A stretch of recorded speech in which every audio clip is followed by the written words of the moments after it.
Buongiorno e benvenuti a questa edizione del nostro telegiornale. Vediamo subito i titoli.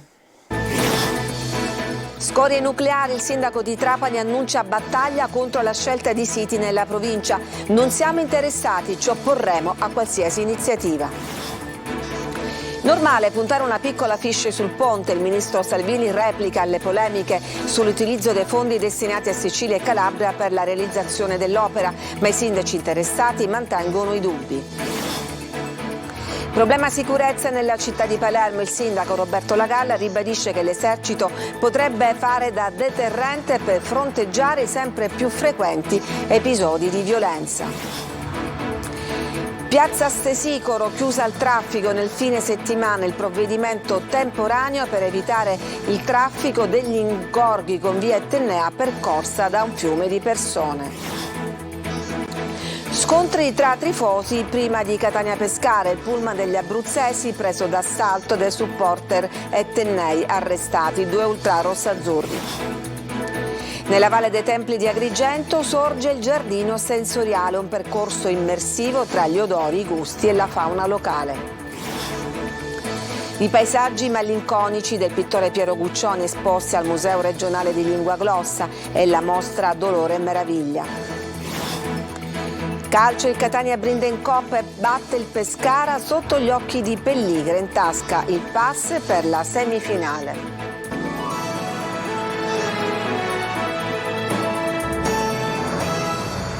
C'è anche Trapani fra i siti individuati dal governo per l'eventuale deposito di scorie nucleari, ma il sindaco già annuncia battaglia. Laura Spanò.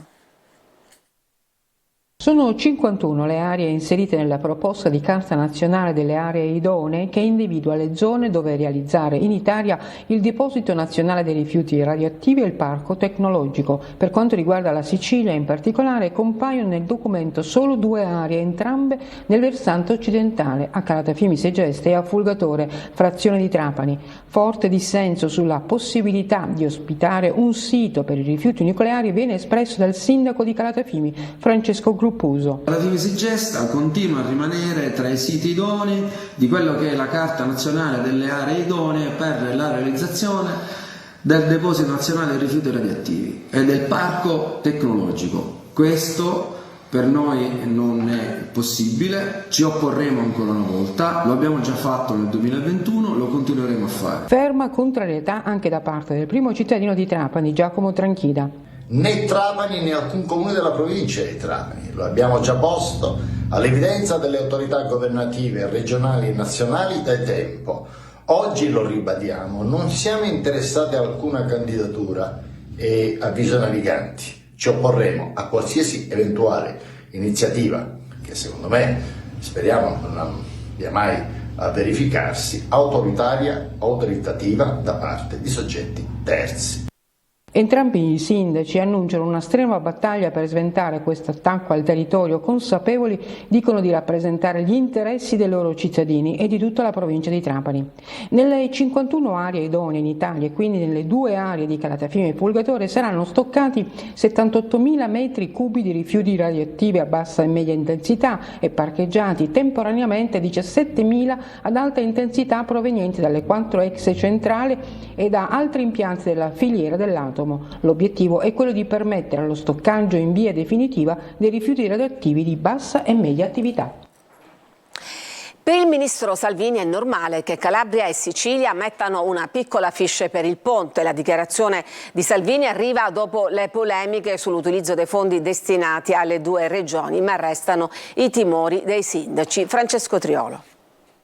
Una frase destinata a scatenare altre polemiche, quella del vice premier e ministro delle infrastrutture Matteo Salvini. Un piccolo contributo richiesto a Sicilia e Calabria, mi sembra banale, che ci mettano una piccola fiche è normale, lo ha detto alla presentazione del volume Fatti per unire ponti nell'arte tra Messina, Roma, Genova e il fiume Quai, parlando dei finanziamenti per il ponte sullo stretto che hanno scatenato il fuoco incrociato tra maggioranza ed opposizione sia a livello siciliano che nazionale.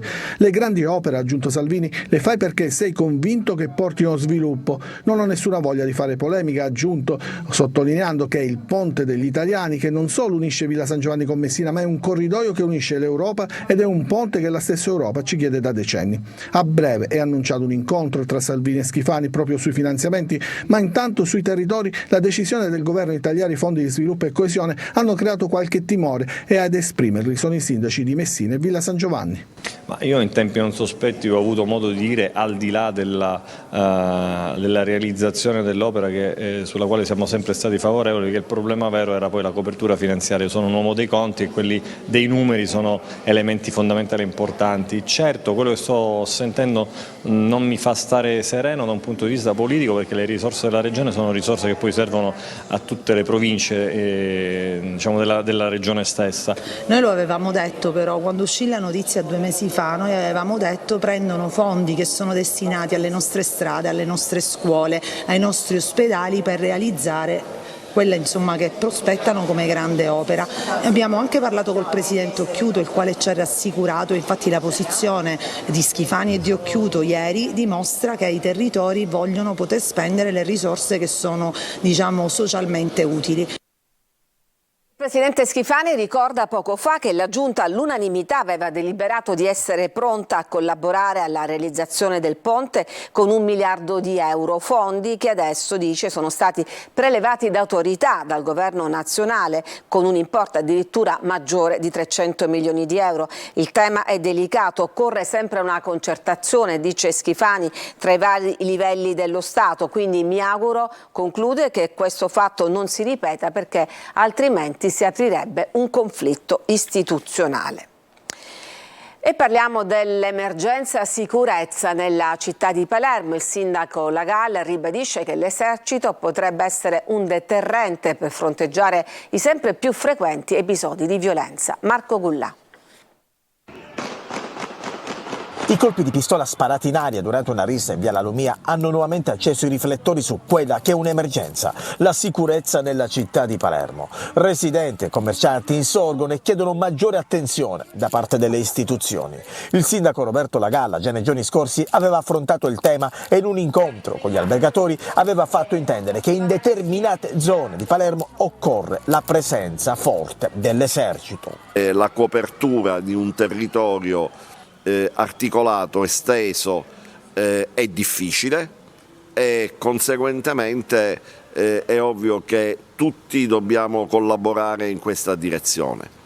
È ovvio che le forze in campo potrebbero e dovrebbero essere integrate. In questo evidentemente l'apporto dell'esercito, che per ora è stato disposto solo per l'area della stazione ferroviaria, potrebbe essere, come è stato nel passato, uno strumento di deterrenza importante. Il primo cittadino palermitano lo ha anche chiesto al governo nazionale, che però ha risposto sostenendo che Palermo non è la città italiana che ha più bisogno di questo provvedimento, perché nelle medie nazionali la microdelinquenza è molto inferiore rispetto a quella di altre città metropolitane. Non dobbiamo parlare di emergenze confondendo i fatti con i fenomeni. La movida è un fenomeno e va quindi affrontato attraverso un controllo puntuale del territorio. La sparatoria è un fatto che potrebbe essere accaduto in qualunque altra parte della città, che non ha una correlazione immediata e diretta con la movida, e si sta facendo di tutto, e sono certo che ciò avverrà, per identificare i responsabili e sanzionarli, punirli adeguatamente.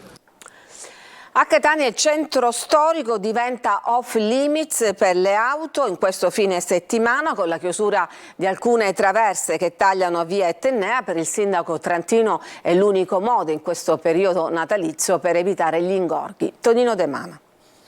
La grande mole di traffico che c'è stata qui ai quattro canti ha visto anche protagonista il sindaco, costretto a fare, tra virgolette, il vigile urbano. Da lì la decisione di porre un freno all'invasione di auto e quindi la chiusura per venerdì, sabato e domenica dei quattro canti e di alcune zone di Piazza Sesicoro. Permettiamoci il lusso di fare a meno dell'auto. Non è uno slogan, ma una presa d'atto dell'amministrazione comunale di Catania per fronteggiare l'emergenza traffico che nel periodo natalizio diventa infernale ed insostenibile. Da domani a domenica centro storico off limits, con la chiusura alle auto di alcune traverse che si intersecano con la centralissima via Etnea, salotto buono di una città che sembra avere una luce diversa rispetto al torpore del passato. Saranno chiusi gli accessi a Piazza Sesicoro e le aree saranno presidiate dalle forze dell'ordine. Questo ci ha indotto ad agire, ad assumere delle iniziative per evitare gli ingorghi che inevitabilmente si formeranno agli incroci, perché questa marea umana chiaramente condizionerà i flussi veicolari. In molti approvano la scelta del sindaco trentino. Sposiamo a pieno titolo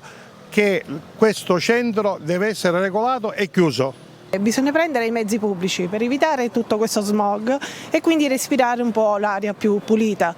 Direi che è una scelta giusta. Qualcuno approva ma con riserva. Io penso che il sindaco può chiudere il centro storico, Piazza Castellorsino, i quattro canti, ma deve dare un'alternativa però. Dove parcheggiano le persone che vengono dalle colline? È anche importante utilizzare i mezzi pubblici. Sì, è importante, se funzionerebbero.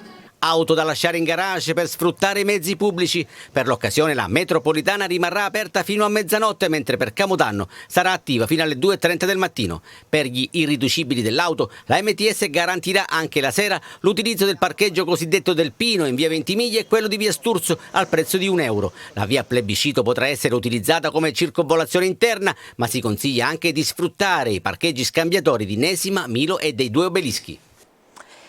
Il sindaco di Catania, Trentino, ha annunciato la chiusura del centro storico, cioè in particolare di Piazza Sesicoro, anche nel fine settimana di Natale, cioè dal 23 al 24 dicembre, con le stesse modalità. Lo ritiene responsabile del furto di alcune reti da pesca e durante una lite scoppiata al porto di Licata tira fuori la pistola e spara al fratello maggiore, che viene sfiorato ai piedi ma non è colpito. Il minore di 34 anni deve adesso rispondere di tentativo di omicidio e porto illegale di arma da fuoco. Scontri tra tifosi ieri sera prima del match fra Catania e Pescara. Le due tifoserie sono venute a contatto fuori dallo stadio. 2 ultra catanesi sono stati arrestati. Marco Carli. Vittoria del Catania e sconfitta per un gruppo di facinorosi che ha dato vita ad alcuni scontri fra le opposte tifoserie prima del match fra Rossazzurri e Pescara. Alla fine 2 persone sono state arrestate in flagranza di reato. Si tratta di 2 ultra della Curva Nord. I fatti si sono svolti vicino a Viala, a poca distanza dallo stadio Massimino. Una decina di ultra rossazzurri ha atteso il passaggio del bus dei supporter pescaresi e i 2 gruppi sono venuti a contatto, dando vita a momenti di tensione con lancio di fumogeni e bombe carta. Immediato l'intervento della Digos e degli agenti della polizia che hanno separato le due tifoserie. Alcuni degli agenti però sono stati colpiti e hanno riportato delle ferite. Queste le immagini del pullman della MTS assaltato con evidenti danneggiamenti alla carrozzeria, alle vetrate, ma anche all'interno. Lo stesso pullman che poi ha completato la sua corsa portando i pescaresi allo stadio, dove sono entrati a primo tempo già abbondantemente iniziato. Non possiamo rincorrere le emergenze. La Regione ci aiuti, il grido di allarme dei braccianti agricoli. Cambiamenti climatici, politica miope e non possiamo permetterci di rincorrere le emergenze. È il grido d'allarme del Sifus Confali, che chiede a gran voce alla Regione il riconoscimento di un bonus per i braccianti agricoli che stanno perdendo le giornate lavorative anche a causa della carenza di irrigazione. Un contesto drammatico con le aziende agricole, è stato detto in conferenza stampa, che stanno facendo i conti con l'inefficienza dei consorzi di bonifica. Sul tavolo quel che resta delle arance. Simboleggiano il danno che hanno subito le nostre aziende agrumicole. Le arance, come potete vedere, sono di un diametro che è notevolmente inferiore a quello che hanno conosciuto le nostre tavole, almeno del 30-40% in meno. Significa che queste arance non potranno essere vendute nei mercati, ma nella migliore delle ipotesi nell'industria di trasformazione. Ma quali sono le soluzioni? Il riconoscimento di un bonus di 1.500 euro per i braccianti agricoli che si sono occupati di agrumicoltura e che quindi questo avvenga prima possibile, poiché noi ci stiamo organizzando attraverso una petizione popolare per raccogliere le firme tra i lavoratori. Pronta anche una petizione per mettere nero su bianco le gravi difficoltà dei braccianti che in un anno hanno perso il 30% dei guadagni rispetto alla stagione precedente. La Guardia di Finanza di Catania ha scoperto quasi 2 milioni di euro di proventi illeciti di un'attività di usura e truffa. Il presunto truffatore e 3 usurai hanno dovuto versare poco meno di 800.000 euro di tasse evase. E si avvicina il Natale anche per le popolazioni dell'Ucraina, dove la guerra non si è mai fermata. Per mantenere alta l'attenzione su un'emergenza umanitaria che coinvolge milioni di famiglie e bambini, il Kiwanis Club, in collaborazione con il Comune di Catania, ha organizzato una iniziativa di solidarietà. Eva Spampinato.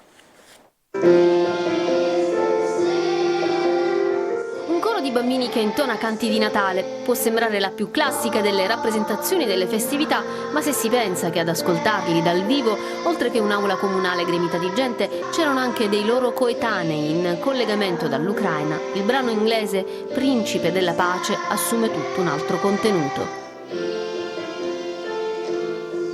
Parole di pace e fratellanza che partono da Catania e arrivano in Ucraina grazie al Kiwanis Club di Catania Est e di Oradea, che svolge attività di assistenza ai bambini profughi e delle scuole ucraine in guerra vicine al confine con la Romania, per far sentire loro che la solidarietà tra popoli esiste. Il Kiwanis ha realizzato sin dal momento dello scoppio della guerra un programma di assistenza a distanza con raccolta fondi del nostro Children's Fund, che ha raccolto fondi in tutta Europa per poter permettere di far arrivare degli aiuti direttamente alla popolazione ucraina attraverso i nostri club in Romania, che sono vicini al border, al confine ucraino. Il progetto, promosso dalla Presidenza del Consiglio Comunale di Catania e dal Kiwanis, ha coinvolto gli alunni degli istituti comprensivi Calvino di Catania e Rodari Nosengo di Gravina di Catania. Hanno fatto un concorso interno alle 2 scuole catanesi, sono stati selezionati 2 disegni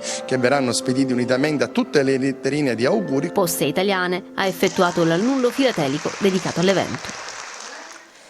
Alla Valle dei Templi di Agrigento è stato inaugurato questa mattina il giardino sensoriale, un percorso di odori, gusti e suoni con uccelli della fauna locale. Davide Sardo.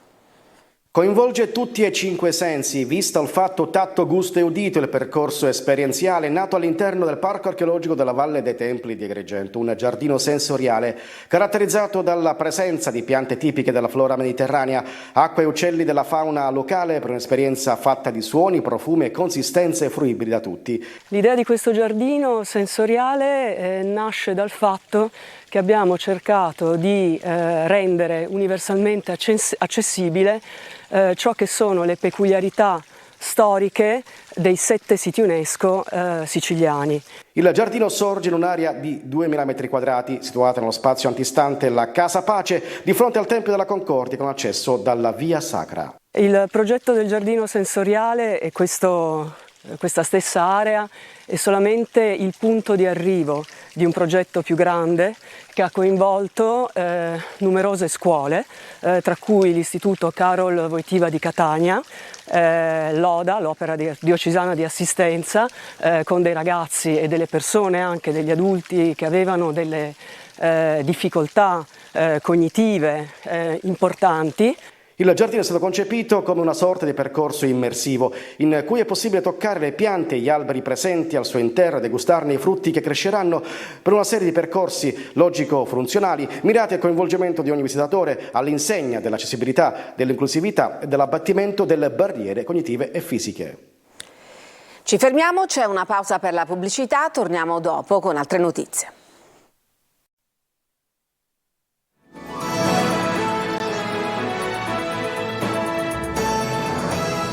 E adesso andiamo a Siracusa per raccontarvi il bagno di folla per la festa della patrona Santa Lucia. Da Ortigia alla Borgata le strade sono state prese d'assalto da migliaia di devoti. Francesco Aloi. Le campane suonano a festa, Piazza Duomo è stracolma di devoti. Sono tutti qui per Santa Lucia. Dal balcone l'omelia dell'arcivescovo che tocca anche la piaga della violenza. In ogni donna umiliata e aggredita viene offesa la dignità di ciascuno di noi. La devozione, ma anche la bella serata hanno portato in strada decine e decine di migliaia di devoti. La sento molto forte questa devozione. 40 anni che faccio io la processione, grazie ricevuta. Mi ha fatto 2 grazie ricevute. I tempi della processione li detta il campanellaio, scelto tra i membri dell'associazione Santa Lucia tra i falegnami. Siamo in Corso Umberto e c'è davvero un bagno di folla. Viva Santa Lucia! Anche i bambini urlano Viva Santa Lucia. I bambini sono una ventina e loro ogni anno vogliono fare sempre la processione. Questo è uno dei balconi che molti in questo giorno invidiano. Sì, effettivamente è un dono. Tanti i turisti a Siracusa per Lucia, lui arriva dagli Stati Uniti. Anche a Siracusa di New York c'è una grande chiesa di Santa Lucia. Dal Duomo alla borgata è un fiume di gente. Qui Santa Lucia resterà per una settimana, poi la processione dell'8ª.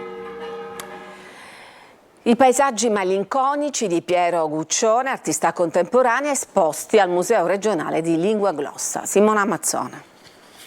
La commossa percezione della bellezza del creato e del dolore quando questa è violata dall'uomo con le sue azioni nella pittura di Piero Guccione in una mostra allestita al Museo regionale Francesco Messina, Salvatore Incorpora di Lingua Glossa, visitabile tutti i giorni fino al 31 marzo, arricchita da scatti e scritti dedicati all'artista.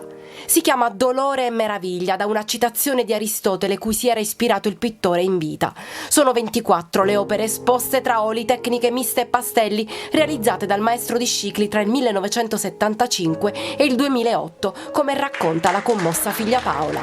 È una mostra che racchiude 26 opere, sono paesaggi sia di mare che di campagna modicana, dove si rappresenta al meglio, penso, tutta la poetica di papà, e quindi sono molto, molto felice e mi sono veramente commossa alla vista di queste opere. Piero Guccione è definito il più leopardiano tra gli artisti del Novecento proprio a causa di quel senso di solitudine e di infinito, ma nel contempo di meraviglia e speranza che evocano le sue opere. Paesaggi suggestivi, misteriose albe sulla spiaggia e l'Etna a montagna, che il maestro rievoca in un pastello su carta con il suo cucuzzolo innevato. Lingua Glossa è stato la scelta migliore per un momento di lancio per la Sicilia di una figura di un artista come Piero Guccione. La mostra è stata realizzata grazie ad un progetto della Soprintendenza dei Beni Culturali e Ambientali di Catania, finanziato dall'Assessorato regionale dei Beni Culturali e realizzato in collaborazione con l'Archivio Piero Guccione e con il Comune di Lingua Glossa. Lo sport per tutti nel focus di oggi. Non dopo il TG parleremo di atleti paralimpici che si allenano in Sicilia con Giusy Lazzari, il presidente del CUS Catania Luigi Mazzone, Paola Turci che ha scritto una lettera al Presidente della Repubblica per sensibilizzare sui disagi delle persone con disabilità, e con Giancarlo Lagreca, allenatore del centro multiservizi di Ravanusa. Potete inviare le vostre domande con un messaggio al 342 745 5005. La trasmissione è anche in streaming sul sito lasiciliaweb.it. Adesso ci fermiamo, ma torniamo subito dopo per parlare tra l'altro della vittoria del Catania che gli ha assicurato un pass per la semifinale di Coppa.